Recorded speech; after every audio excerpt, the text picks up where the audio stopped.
Hi, Lee. You know me. It's Trey Porchia. I'm in your acting class. And so, my project was on Dewey Pigmeat Markham. It's written by me, Travion Porchia, as you can see in the subtitles. So, who was Pigmeat Markham? He was a comedian, a dancer, and a singer. Originally, that's what he started out doing after he ran away from home as a child and joined the carnival. And so he met this man called Mr. Booker, who took him under his wing, and Pygmy learned a lot from him, and that's where he got Blackface from. Because Mr. Booker did Blackface, and he would do Blackface on Pygmeat as well. And so that's how it all started for him. And as he grew up, he became the singer and dancer and comedian by doing Broadway shows and regular shows around his community in Durham, North Carolina, where he was born and grew up. And he eventually did go to New York, and he worked in the Apollo Theater, which is very hard to work in, as you know, Mr. Lee. So, what did he do for theater?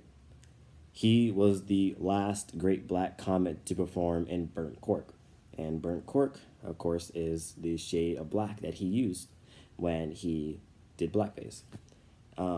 And people were surprised when he stopped doing blackface that the shade that he used was actually lighter than his actual skin tone. So he was actually darker than the blackface that he used. So people were surprised. They also thought that he was white. So, because mostly white people did blackface to make fun of black people. But we'll talk about that later, Mr. Lee. Just sit there and enjoy.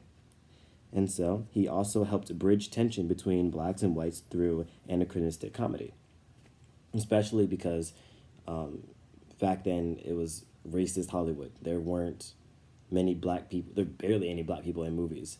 The few black people that were popular in movies were replaced by white people, and white people decided to play black people by doing blackface and making fun of them.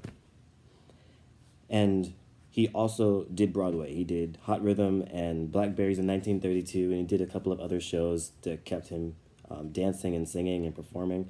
So he also did that. And as you can see, I love Broadway. It's on my wall here, He also made 2 comedy shorts in 1932, which is unviewable, apparently now.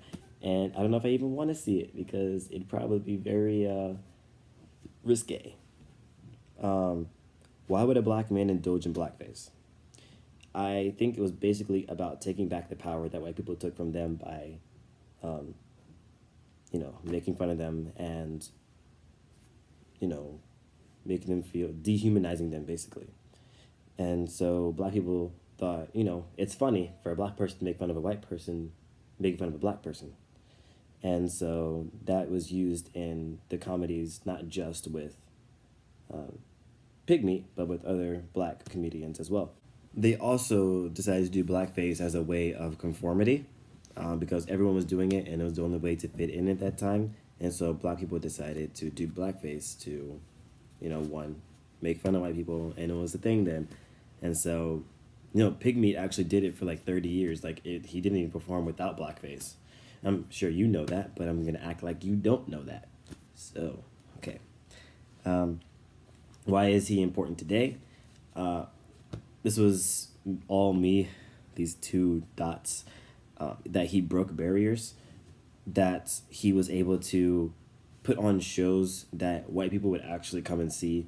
Granted, they came to see the show to take their jokes. Like, white people just take stuff from black people all the time. I'm sorry, Lee. I know you're white, but that's what happens.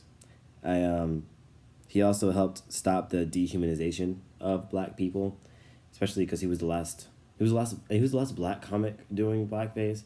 But I think it was very important that he did this so that people won't see blackface as a negative thing. It becomes a comedy type of thing. So, yeah, see you in class.